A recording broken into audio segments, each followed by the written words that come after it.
Nagsimula ng himayin ng Kamara ang 6.793 trillion pesos na panukalang national budget para sa susunod na taon, habang ang mga kinatawan naman ng civil society organizations nakilahok din sa budget deliberation bilang non-voting observers. Mela Lesmoras sa report.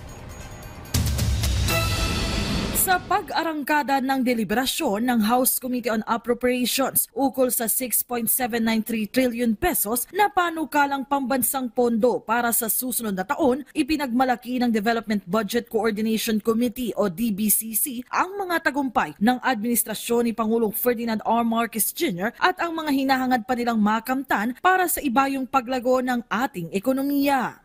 Binubuo ng Department of Budget and Management, Department of Economy, Planning and Development, Department of Finance at Bangko Sentral ng Pilipinas ang DBCC. Sila ang unang sumalang sa budget deliberation para ipaliwanag ang nilalaman ng 2026 budget proposal, paano ito poponduhan at kumusta na nga ba ang estado ng ating ekonomiya ngayon. The Philippine economy has experienced robust growth over the past 15 years, with GDP growth averaging between 6 to 7%. Per capita GNI continues to rise, bringing us closer to crossing the World Bank's upper middle income threshold. We are poised to reach this milestone within the PDP period, possibly even this year.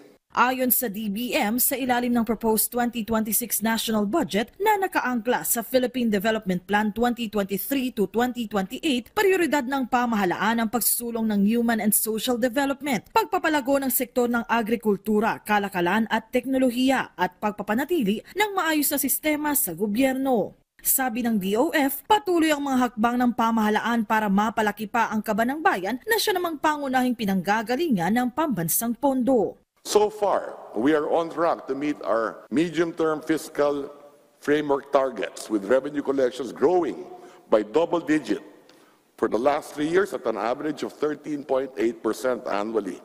Tax collections have also consistently expanded at an average of 11.5% annually. Sa interpelasyon ng mga kongresista, isa sa mga nabusisi ang hatian ng alokasyon ng proposed 2026 budget sa Luzon, Visayas at Mindanao. Mindanao, comprising 6 regions, will only receive the measly amount percentage of 15.4. Mindanao has a population of 26 million Mindanaonons, and that is exactly 22.3% of the December figure of the Philippine population of 116 million.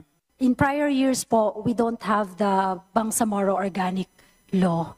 So some of the projects po that should be given to the five provinces, six provinces po is not included in the total national budget because we have provided a sum as a sum of money to the Bangsamoro region as provided for under the Bangsamoro Organic Law.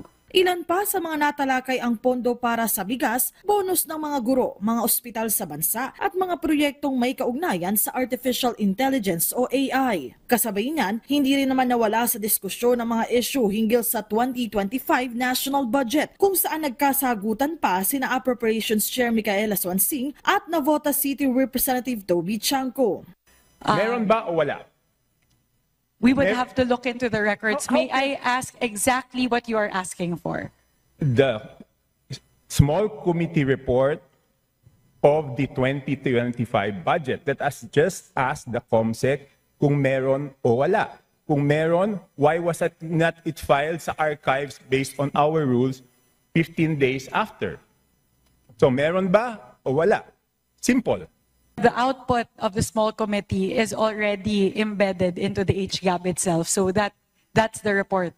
That's the output of the small committee. Sa ngayon, inalis na ng Kamara ang small committee bilang bahagi ng kanilang mga hakbang para sa mas bukas at transparent na budget process. Sa unang pagkakataon, kasama na rin sa deliberasyon bilang non-voting observers ang mga kinatawa ng ilang civil society organizations. Kapag malinaw ang proseso, malinaw din ang tiwala. At kapag may tiwala ang taong bayan, may lakas ang pamahalaan.